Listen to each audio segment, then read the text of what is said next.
Avez-vous déjà ressenti ce sentiment d'assister, impuissante, à l'effondrement de votre monde juste sous vos yeux? C'est précisément ce que j'ai éprouvé en voyant des policiers dans le salon de mes parents, les menottes encore dans leurs poches, pendant que ma sœur tenait son bébé de 3 mois hurlant et accusait mon fils de 6 ans d'avoir délibérément fait du mal au nourrisson. Léo, mon fils, était recroquevillé dans un coin de la pièce. Ses petites épaules tremblaient par vagues, des larmes coulaient sur son visage, mais il n'émettait aucun son. En regardant les yeux terrifiés de mon enfant, j'ai eu l'impression que mon cœur se serrait au point de m'étouffer. Écoutez cette histoire. Je vais vous raconter ce que mon fils a enduré. Avant de plonger dans les détails, je tiens à vous exprimer ma sincère gratitude de prendre le temps d'écouter mon récit aujourd'hui. Bonjour à tous, je m'appelle Chloé, j'ai 34 ans. L'histoire que je partage aujourd'hui s'est déroulée un dimanche d'avril de cette année, alors que ma famille était réunie chez mes parents, dans une banlieue pavillonnaire près de Versailles. La lumière printanière filtrait à travers de vieux rideaux en dentelle, créant des taches de lumière dansante sur le parquet en chêne du salon de Gérard et Sylvie, mes parents. Le rire franc de mon père se mêlait à la voix douce de ma mère, créant cette atmosphère familière et chaleureuse dont je me souviens toujours.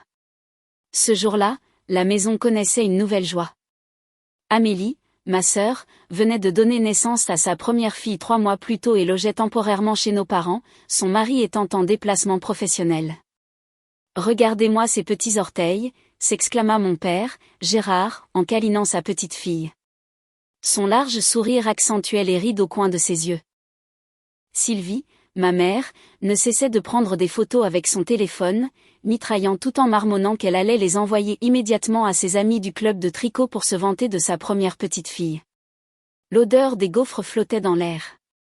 Le dessert préféré de notre famille pour les grandes occasions. Thomas, mon mari, se tenait à côté d'Amélie. Tous deux contemplaient Clara, allongée dans son berceau rose pâle, avec ses joues potelées et ses petites mains agrippant le doigt d'Amélie. « Elle a les mêmes yeux que toi », observa Thomas avec un sourire chaleureux.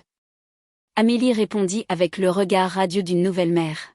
« Mais le nez, c'est celui de Julien », dit-elle, faisant référence à son mari qui travaillait à Londres. « Il regrette tellement de ne pas être là. » L'atmosphère était joyeuse, les conversations et les rires s'entrelaçaient, créant une image de bonheur familial que n'importe qui souhaiterait. Mais au milieu de cette ambiance guillerette, j'ai remarqué que quelque chose n'allait pas dans le regard de Léo. Mon fils de 6 ans. Tandis que tout le monde s'agglutinait autour du berceau, Léo était assis tranquillement sur un tabouret dans un coin, ses petites jambes se balançant sans toucher le sol. Je pouvais sentir la solitude de mon enfant au milieu de cette agitation. Alors que je l'observais, je sursautai en sentant une petite main tirer doucement sur ma manche. Léo leva les yeux vers moi avec ses grands yeux bleus et ronds, les lèvres tremblantes, et murmura « Maman, est-ce qu'ils aiment plus le bébé que moi ?» Mon cœur se serra à cette question innocente mais blessée. Je me suis assise, je l'ai serré dans mes bras et je lui ai expliqué doucement « Tu es la plus merveilleuse chose qui soit arrivée à papa et à moi. Personne ne peut prendre ta place dans mon cœur. » Juste à ce moment-là, Amélie s'approcha de Thomas, lui chuchotant quelque chose qui me fit froncer les sourcils. Ma sœur jeta un coup d'œil vers Léo avec des yeux inquiets et dit à Thomas, « Tu ne trouves pas que ton fils est jaloux de Clara ?» Léo n'arrête pas de la fixer. Thomas objecta fermement. Léo est juste en train de s'habituer à la présence d'un bébé. Il est très sage et attentionné envers les autres. Pendant cette tension, mon téléphone sonna. C'était le représentant de l'assurance. Il devait nous rencontrer immédiatement pour inspecter les dégâts sur le toit suite à la tempête de la semaine dernière. Thomas me regarda avec des yeux inquiets. Nous ne pouvions pas manquer ce rendez-vous que nous attendions depuis 2 semaines. Après une brève discussion, nous avons décidé de laisser Léo avec Gérard, Sylvie et Amélie. Alors que nous nous préparions à partir, je me suis agenouillée à la hauteur de Léo, j'ai saisi ses petites épaules et j'ai promis, maman et papa seront de retour dans 1 heure. Fais un puzzle avec papy et mamie. D'accord. Léo hocha la tête à contre-cœur, ses yeux contenant encore une certaine inquiétude. Un sentiment de malaise me traversa, mais je l'ai chassé, pensant que tout irait bien. En partant, je n'aurais jamais imaginé que seulement 40 minutes plus tard, mon téléphone sonnerait sans arrêt avec d'horribles accusations visant mon fils. Sur la route vers la maison de Monsieur Durand, Thomas et moi discutions des détails de la réparation du toit. Mon esprit était complètement inconscient de tout danger, car où peut-on être plus en sécurité qu'en famille, surtout avec des êtres chers? J'avais toujours pu laisser Léo à mes parents pour une journée entière ou même une semaine sans aucune inquiétude. Avec Gérard et Sylvie qui le gâtaient, Léo aimait même plus rester chez ses grands-parents qu'à la maison. En pensant ainsi, je ne me sentais plus trop coupable des yeux tristes de Léo quand nous sommes partis. Quel enfant n'est pas comme ça quand ses parents vont quelque part? Mais il retrouve vite le sourire. Je n'aurais jamais imaginé que cette vie paisible serait bouleversée en un seul appel téléphonique. Nous étions assis sur le canapé en cuir marron dans le salon de Monsieur Durand depuis environ 20 minutes. Il expliquait le processus d'assurance et les documents nécessaires à Thomas, qui prenait des notes attentivement. Au moment où j'allais signer le formulaire de déclaration, mon téléphone vibra violemment. En voyant le nom d'Amélie, je me sentis un peu agacée par cette interruption. « Désolée, je dois prendre cet appel », dis-je à Monsieur Durand en m'écartant. Dès que j'ai répondu, la voix tremblante et furieuse de ma sœur a immédiatement retenti. « Ton fils a délibérément essayé de blesser mon bébé. » Je suis restée figée, incapable d'en croire mes oreilles. Un frisson glacial parcourut mon échine alors que je balbutiai. « De quoi tu parles? Tu plaisantes ?» D'une voix brisée par la rage, Amélie hurla dans le téléphone. « Je ne plaisante pas. Je suis juste allée réchauffer le lait de Clara dans la cuisine. » Quand je suis revenue, j'ai vu Léo la pousser du berceau sur le sol.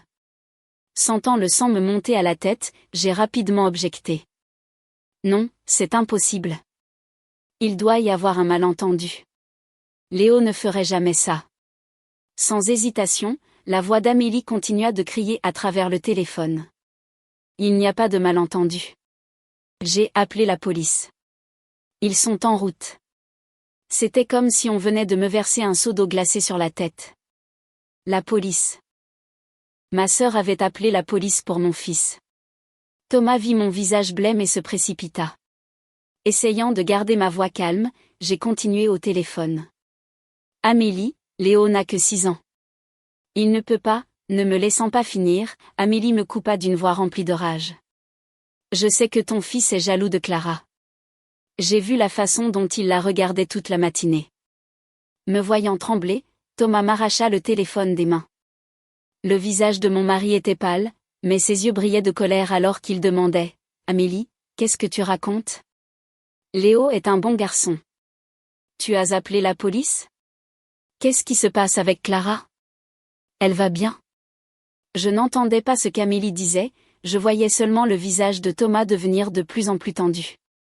Après nous être excusés à la hâte auprès de Monsieur Durand et avoir promis de revenir plus tard, nous nous sommes précipités hors de sa maison. J'ai sauté dans la voiture, la tête tourbillonnant de centaines de pensées. Thomas n'arrêtait pas d'appeler mes parents, mais personne ne répondait. Les mains tremblantes et la voix étranglée, Thomas répétait sans cesse « Léo ne ferait jamais de mal à personne. » Quelque chose ne va pas, Chloé.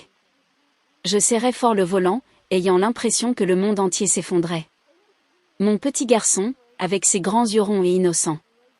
Comment aurait-il pu blesser délibérément un nouveau-né? Il devait y avoir une raison.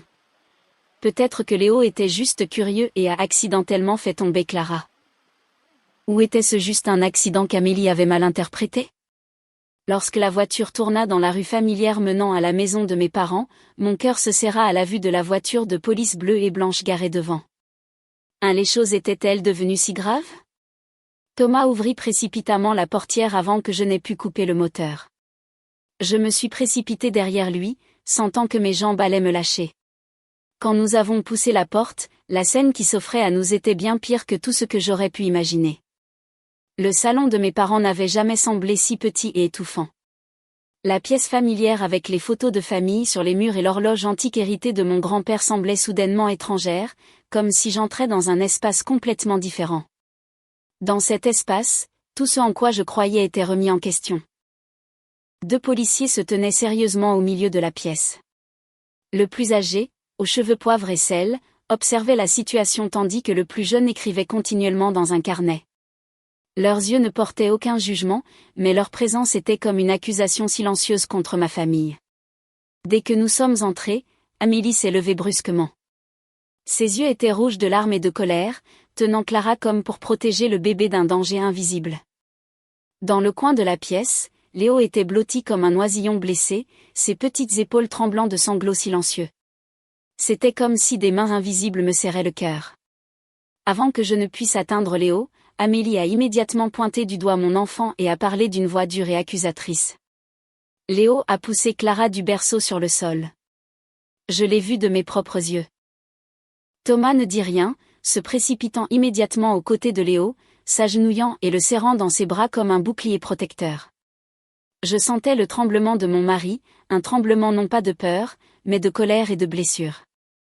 La tête tourbillonnante, je me suis tournée vers mes parents paniqués et j'ai demandé d'une voix presque suppliante, « Que s'est-il passé ? Qui a vu quoi ?» Le policier plus âgé s'est approché de moi, ses yeux sérieux mais non dépourvus de sympathie. Il expliqua, « Nous avons reçu un appel signalant qu'un enfant aurait pu délibérément mettre en danger un bébé. Nous devons clarifier la situation. » Du coin de la pièce, au milieu de sanglots étouffés, Léo leva les yeux remplis de larmes et le visage rouge alors que le petit garçon sanglotait. Je n'ai pas fait exprès. Il y avait un serpent. En entendant cela, Amélie a failli sauter de sa chaise, les yeux écarquillés, et a lancé d'un ton qui fit sursauter et hurler Clara, « Il n'y avait pas de serpent. Il est jaloux de Clara. Je l'ai vu. » Mes parents se tenaient silencieusement au milieu de la pièce, le visage de Gérard empreint de douleur, tandis que Sylvie avait les larmes aux yeux. Ils étaient comme des personnes au milieu d'un champ de bataille, ne sachant quel camp prendre quand les deux camps étaient leurs propres enfants et petits-enfants.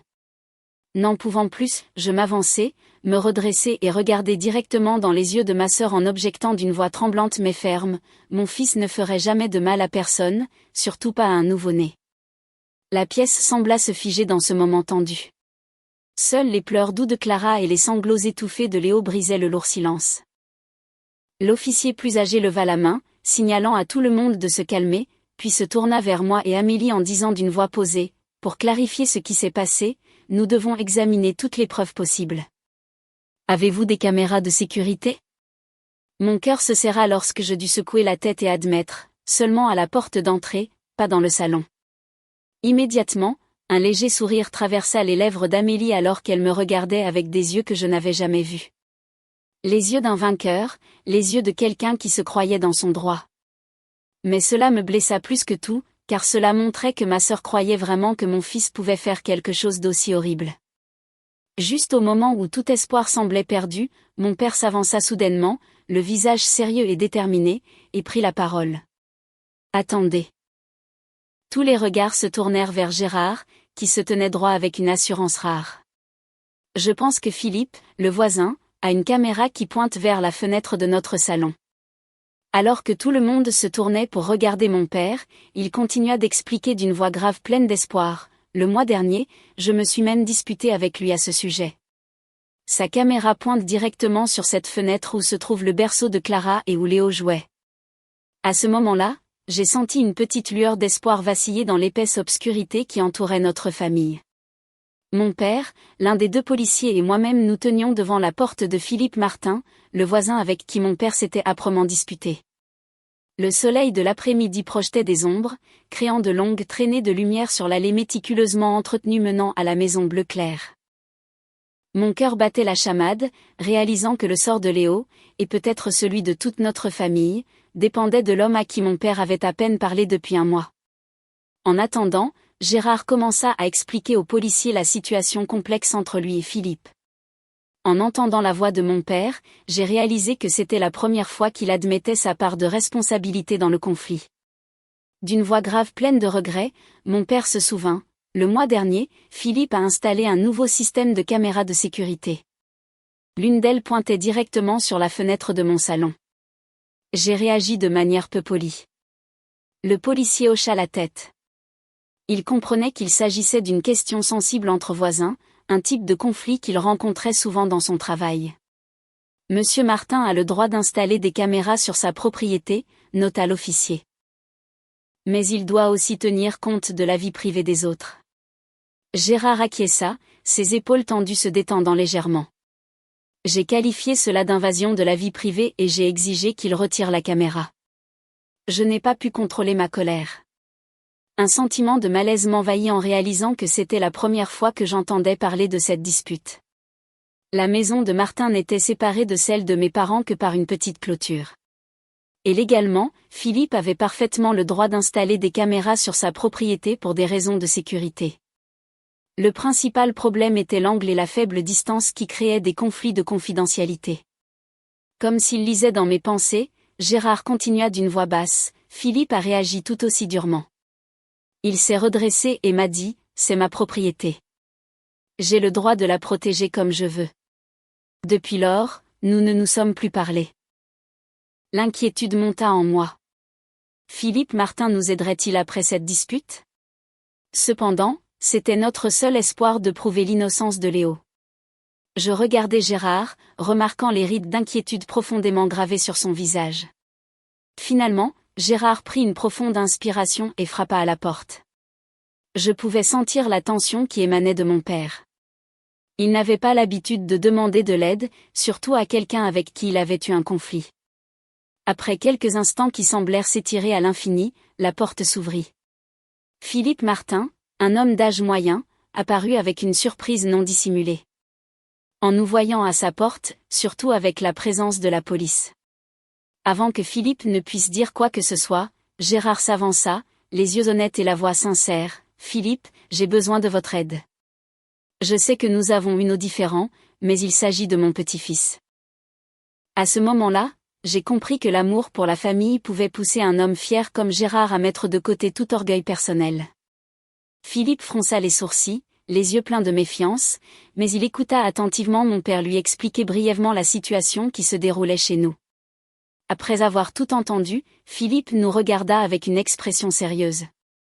Il n'y avait aucun signe de satisfaction ou de jubilation que les gens montrent parfois en voyant un adversaire en difficulté. Au lieu de cela, j'ai remarqué une véritable préoccupation dans ses yeux. D'une voix presque rauque d'émotion, Gérard baissa la voix, « Je m'excuse pour mon comportement. Vous aviez raison de vouloir protéger votre propriété. » Philippe regarda Gérard un peu plus longtemps, puis me regarda d'un œil évaluateur. Je pouvais voir qu'il réfléchissait non seulement à l'opportunité de nous aider, mais aussi à la manière de le faire. Après un bref silence, il s'écarta et ouvrit plus grand la porte. En entrant dans la maison de Philippe, j'ai réalisé que parfois, les conflits entre adultes doivent être mis de côté lorsque les enfants ont besoin de protection. Et notre espoir dépendait maintenant de la gentillesse de l'homme que mon père considérait autrefois comme un envahisseur. Au moment où nous tous, y compris les deux policiers, attendions que Philippe visionne les images, je ne pouvais qu'espérer silencieusement que tout irait bien, car je croyais toujours que mon fils était innocent malgré l'opinion de tous les autres. Philippe s'assit sur la chaise pivotante devant le grand écran d'ordinateur dans le coin de son bureau. Au début, il avait dit que nous pouvions regarder sur son téléphone, mais après avoir entendu le résumé de la situation par la police, Philippe décida que nous devions le voir sur grand écran pour ne manquer aucun détail. Avec une expression sérieuse, Philippe expliqua, ses mains se déplaçant rapidement sur le clavier, « J'ai installé ce système de caméra il y a 2 mois. Haute résolution et grand angle. Cette caméra pointe vers la fenêtre de Monsieur Gérard car elle est positionnée sur ma limite de propriété. » En quelques clics, Philippe trouva rapidement le segment vidéo horodaté exactement au moment de l'incident. « Le voilà. Il y a environ 1 heure, dit-il en appuyant sur lecture.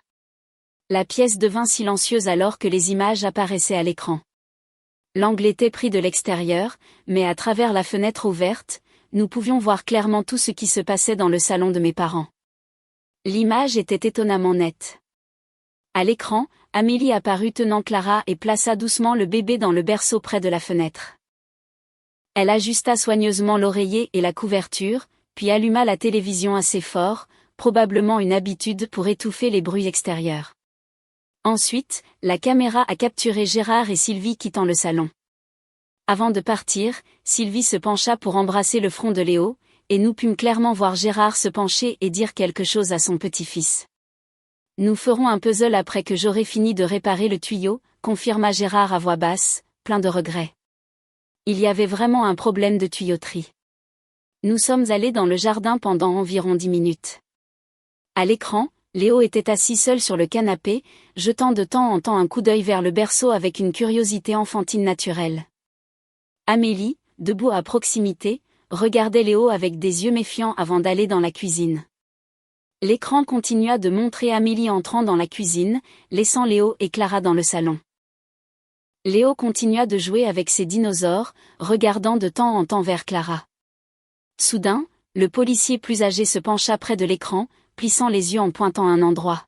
« Attendez, qu'est-ce qui rampe sur le rebord de la fenêtre ?» Nous avons tous regardé attentivement le coin gauche de l'écran. Clair et sans équivoque. Une petite vipère rampait sur le rebord de la fenêtre, se déplaçant lentement mais sûrement dans le salon. 2, 3, 4, 5 Le policier plus âgé hocha la tête, plissant les yeux pour mieux voir l'écran. On dirait une jeune vipère aspic. Elles sont souvent attirées par l'odeur du lait maternel et la chaleur des nouveau-nés. 5 Si, mon Dieu, m'exclamai-je, sentant mon corps se figer en réalisant le danger réel que mon fils avait vu. À l'écran, Léo remarqua soudainement le serpent. Le visage du garçon passa de normal à paniqué en un instant. Les yeux écarquillés, Léo regarda vers la cuisine, puis de nouveau vers le serpent qui avançait lentement vers le berceau du bébé. Il essaie d'appeler, nota le jeune officier, voyant Léo ouvrir la bouche comme pour crier, mais de toute évidence personne ne pouvait l'entendre à cause du bruit de la télévision et du mixeur allait dans la cuisine. Gérard gémit doucement, voyant son petit-fils paniquer et se lever de la chaise, ses yeux ne quittant jamais le serpent qui rampait de plus en plus près du berceau de Clara. Sans hésitation, Léo se précipita vers le berceau avec une expression terrifiée. Les mains tremblantes, Léo essaya de soulever Clara comme il l'avait vu faire aux adultes, mais de toute évidence, mon fils manquait de l'expérience et de la force nécessaires. La caméra a capturé le moment où Léo a trébuché sur le pied de la table basse, a perdu l'équilibre, et tous les deux sont tombés sur le sol. Le plus remarquable était la façon dont Léo a essayé de tordre son corps pour heurter le sol en premier, s'utilisant comme un coussin pour Clara. Malgré tout, la chute a quand même surpris Clara et l'a fait crier. Le serpent a disparu quand il y a eu du bruit, souligna Philippe en zoomant sur un coin de l'écran. L'écran continua de montrer Amélie courant de la cuisine. Son visage était paniqué en voyant Léo et Clara sur le sol. Presque simultanément, Gérard et Sylvie se sont également précipités du jardin, attirés par les pleurs de Clara. D'une voix grave pleine d'émotion, le policier plus âgé prit la parole. « Votre petit-fils essayait de sauver le bébé. Ce n'était clairement pas un acte de malveillance intentionnelle. » Philippe arrêta la vidéo et zooma sur le visage de Léo quand le garçon a vu le serpent. « Regardez l'expression du garçon, souligna-t-il. C'est de la peur réelle, pas de la comédie. » L'officier sortit son téléphone, prenant des photos de l'écran comme preuve. « Nous avons besoin d'une copie de cette vidéo, dit-il à Philippe. En quelques clics, Philippe sauvegarda la vidéo sur une clé USB comme demandé par la police. J'ai senti comme si une énorme pierre venait d'être retirée de ma poitrine. Mon fils n'était pas seulement innocent, mais un petit héros. La fierté gonfla mon cœur, mêlée de douleur en pensant à Léo faussement accusé. Lorsque Philippe éteignit l'écran et donna à la police la clé USB contenant les preuves, le policier plus âgé annonça d'une voix sérieuse mais plus douce, « Nous devrions retourner chez vous pour terminer les procédures. » Clairement, ce n'est pas l'affaire qui nous a été initialement signalée. Nous avons presque dévalé le petit chemin qui sépare les deux jardins. Un trajet de moins de 2 minutes, mais rempli d'émotions et d'inquiétude. Chaque pas semblait me rapprocher d'un moment charnière où la vérité guérirait les douloureux malentendus. Gérard marchait devant à pas pressé, le dos courbé comme s'il portait un fardeau invisible. Le policier et moi suivions juste derrière, essayant de suivre le rythme. Philippe marchait à nos côtés, serrant la clé USB contenant les précieuses preuves comme si c'était la clé pour sauver l'honneur d'un enfant. Son visage était inquiet, jetant de temps en temps un coup d'œil vers la maison devant nous. Personne ne disait un mot. Chacun était perdu dans ses propres pensées. Mon esprit était un tourbillon d'images. Léo recroquevillé, les yeux remplis de larmes, implorant la confiance. Puis l'image de mon fils se précipitant courageusement pour sauver Clara sur l'écran vidéo. Je ne pouvais qu'imaginer les moments terribles que le petit garçon était en train de vivre. De loin, nous pouvions entendre des disputes provenant de l'intérieur de la maison. La voix de Thomas, aiguë et intense, se mêlait aux objections d'Amélie. Le bruit nous fit accélérer encore plus. C'est alors que Gérard murmura, la voix lourde de culpabilité, « J'ai abandonné mon petit-fils. » Quand nous avons ouvert le portail, la voix de Thomas retentit durement de l'intérieur, perçant à travers la porte fermée, « Tu n'as aucun droit de traiter mon enfant comme ça. Léo n'est qu'un gamin. » La voix de ma sœur Amélie répliqua, pleine de défensive, « Je m'inquiète juste pour mon enfant. N'importe qui ferait la même chose. » En même temps, la voix de Sylvie n'arrêtait pas de retentir, essayant d'apaiser, « Calmez-vous, les enfants. S'il vous plaît, calmez-vous. » Quand nous avons ouvert la porte et sommes entrés dans le salon, la scène devant nous était comme une peinture figée. Thomas se tenant protecteur devant Léo. Amélie tenant une Clara en pleurs. Tout le monde se tournant brusquement pour nous regarder avec un mélange d'émotions contrastées. Espoir, peur et attente. Et c'est là que la vérité a de nouveau éteint tous les doutes dans la pièce étouffante. Le policier s'avança au milieu de la pièce, leva son téléphone et dit d'une voix professionnelle, « Nous avons examiné les preuves vidéo et pouvons confirmer que votre petit-fils a agi pour protéger le bébé. » Ces mots furent comme une pierre jetée dans une eau calme. Thomas me regarda, ses yeux demandant sans mots.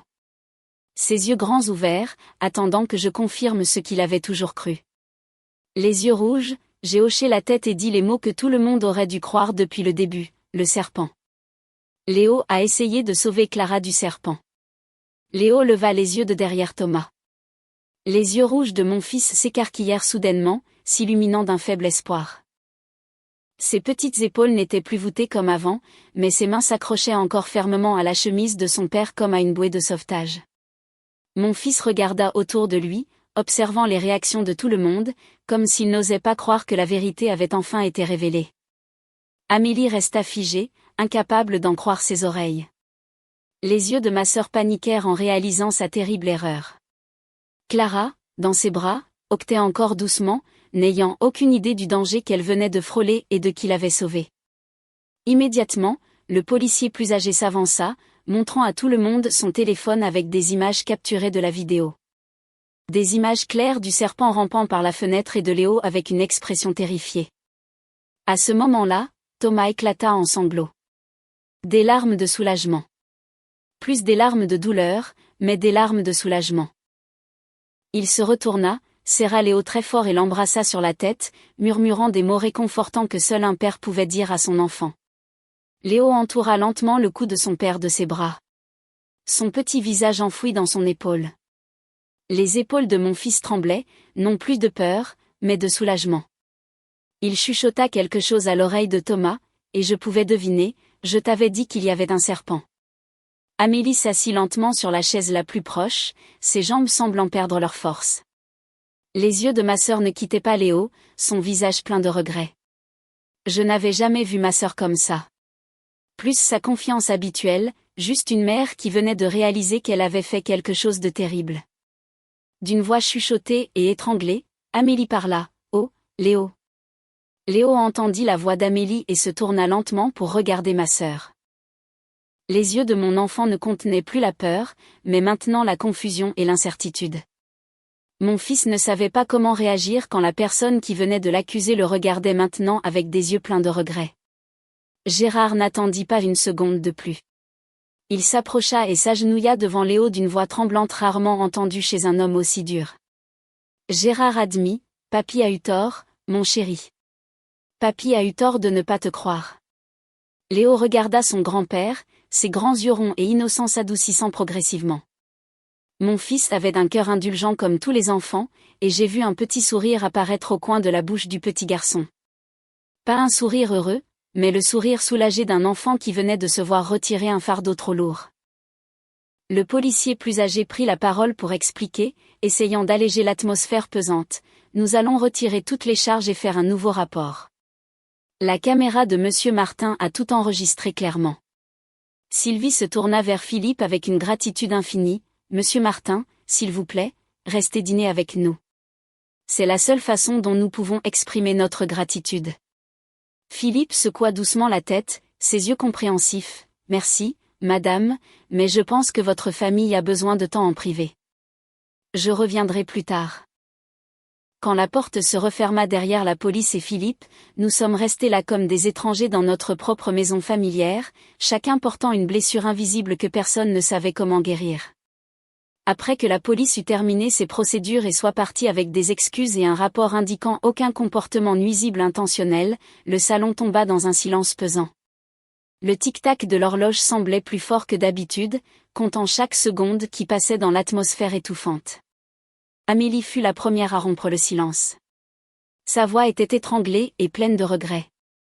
Léo, je suis vraiment désolée. J'ai paniqué et j'ai réagi de manière excessive quand je ne t'ai pas cru. Léo ne quittait toujours pas les bras de Thomas, ses yeux rouges regardant Amélie avec lassitude.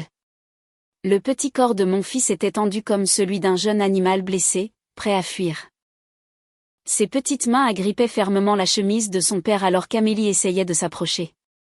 En voyant mon fils reculer de peur, mon cœur se serra. Thomas se leva immédiatement, les yeux de mon mari brillant d'un feu protecteur alors qu'il parlait sévèrement. « S'il te plaît, reste loin de mon fils. » Je me sentais à la fois en colère et le cœur brisé, mais j'ai essayé de me contrôler car Léo regardait. Ma colère n'aiderait pas maintenant. Mon fils avait besoin de calme plus que d'un autre adulte perdant le contrôle. Gérard se leva, les épaules tombantes comme s'il portait le monde entier. Les rides sur son visage se creusèrent alors qu'il disait d'une voix grave pleine de remords, « Nous sommes tous fautifs ici. Je n'ai pas écouté mon petit-fils. » C'est alors que Sylvie se mit à pleurer, se couvrant le visage de honte. Ses sanglots résonnèrent dans la pièce alors qu'elle chuchotait, « Qu'avons-nous fait à notre petit-fils ?» Thomas regarda Amélie, ses yeux toujours pleins de colère alors qu'il demandait, « Comment as-tu pu appeler la police sans enquêter à fond ?» Amélie secoua la tête, les larmes coulant à nouveau, faisant baver le mascara sur ses joues. Quand j'ai vu Clara tomber, l'instinct maternel a tout submergé. J'avais trop peur pour penser clairement. Dans ce moment tendu, Léo prit soudain la parole, sa voix petite et tremblante comme une brise, « Je voulais juste sauver le bébé. » Ces mots simples me transpercèrent le cœur. J'ai essayé de retenir mes larmes, mais des sensations brûlantes se sont propagées derrière mes paupières. Dans son innocence, mon fils avait fait preuve d'un courage et d'une bienveillance que nous, les adultes, n'avions pas reconnus. Après un moment à nous regarder, Thomas et moi avons compris qu'il était temps de partir. Cette atmosphère étouffante n'était plus sûre pour Léo. Nous avons décidé de ne pas rester pour le dîner comme prévu initialement. Sur le chemin du retour, j'ai réalisé que des excuses ne pouvaient pas effacer la blessure. Léo aurait besoin de temps pour surmonter la peur d'être accusé par sa famille, et notre famille aurait besoin de plus d'une soirée pour guérir cette fissure. Et ainsi, les jours qui suivirent l'incident se passèrent dans un silence pesant. Léo pleurait constamment et sursautait dans son sommeil, des cauchemars hantant mon fils nuit après nuit. Après une semaine comme celle-ci, nous avons décidé de faire appel à un psychologue pour enfants, le docteur Fournier, qui l'a patiemment aidé à surmonter ses souvenirs douloureux. Tout au long du premier mois, ma sœur et son mari nous ont fréquemment contactés, envoyant des cartes d'excuses et de petits cadeaux pour Léo. Amélie a même essayé d'appeler chaque semaine, mais Thomas refusait toujours de lui passer l'appel. Au minimum, disait souvent mon mari pendant les nuits où nous restions éveillés à cause des pleurs de notre enfant, Amélie aurait pu faire confiance à l'enfant de sa propre famille avant d'appeler la police. Le deuxième mois, mes parents sont venus rendre visite à Léo avec des jouets qu'il aimait. Bien que Léo ne semblât pas en colère contre ses grands-parents, la façon dont il les regardait n'était plus la même. L'admiration inconditionnelle avait cédé la place à une lassitude subtile que seuls des parents pouvaient reconnaître. À ce moment-là, j'ai réalisé que la confiance, une fois brisée, ne pouvait jamais retrouver son état initial. L'été est venu et reparti. Léo allait toujours à l'école tous les jours, rentrait toujours à la maison et grandissait de mois en mois. Cependant, il y avait des changements mineurs dans sa personnalité que nous ne pouvions nous empêcher de remarquer. Il est devenu plus prudent envers son environnement, surtout en ce qui concerne les petits animaux dans le jardin. Et parfois, pendant les après-midi calmes, Léo regardait par la fenêtre avec des yeux lointains, inadaptés à un enfant qui grandit. Un soir d'automne, après que Léo se soit endormi, il m'a posé la seule question sur l'incident. « Maman, pourquoi les adultes ne me croient pas ?» Une question simple mais profonde qui m'a brisé le cœur. Je ne savais pas quoi répondre, sauf le serrer très fort dans mes bras. Quand l'hiver est arrivé, j'ai suggéré plusieurs fois à Thomas de revoir Amélie, surtout à l'approche de Noël. Mais mon mari n'a pas changé d'avis une seule fois. La confiance, c'est comme un château de sable. On met du temps à le construire, mais il suffit d'une seule vague pour le détruire. La semaine dernière, ma sœur a amené Clara nous rendre visite. Pour la première fois depuis des mois, Thomas a ouvert son cœur pour les laisser entrer dans le salon, mais c'était probablement encore trop tôt. Quand j'ai appelé Léo en bas, il a secoué la tête et a continué à jouer dans sa chambre. J'ai respecté les sentiments de mon enfant, bien que j'ai vu les yeux de mes parents se remplir de larmes en réalisant à quel point leur petit-fils avait changé. Hier soir, après que Léo se soit endormi, Thomas et moi étions assis dans la cuisine à discuter de la possibilité d'organiser une petite réunion pour l'anniversaire prochain de Léo. Bien que nous soyons très préoccupés par cette situation, nous comprenons que chaque personne a besoin d'un temps différent pour guérir. On ne peut pas forcer la confiance à revenir. Et maintenant, j'attends toujours que le temps guérisse tout. Parce que je sais que dans chaque famille, l'amour existe toujours, peu importe à quel point il est blessé. Peut-être qu'un jour, quand Léo sera plus grand, il comprendra que les adultes aussi font des erreurs. Et que le pardon est souvent le cadeau le plus précieux que nous puissions nous offrir les uns aux autres. S'il y a une chose que je veux partager avec vous à travers cette histoire, c'est probablement ceci: écoutez toujours les enfants, même lorsque ce qu'ils disent semble déraisonnable. La confiance est le fondement de toutes les relations familiales. Et une fois perdue, il faut beaucoup plus de temps que vous ne le pensez pour la reconstruire. Avant de terminer cette histoire, je veux vous demander, ai-je tort d'espérer encore qu'un jour notre famille se réconciliera vraiment et redeviendra comme avant? S'il vous plaît, partagez vos réflexions dans les commentaires et dites-nous si vous avez vécu des malentendus similaires dans votre propre famille. Si vous avez apprécié l'histoire, n'oubliez pas de vous abonner à la chaîne pour être informé des autres histoires de famille. Merci pour votre temps. À bientôt dans la prochaine histoire.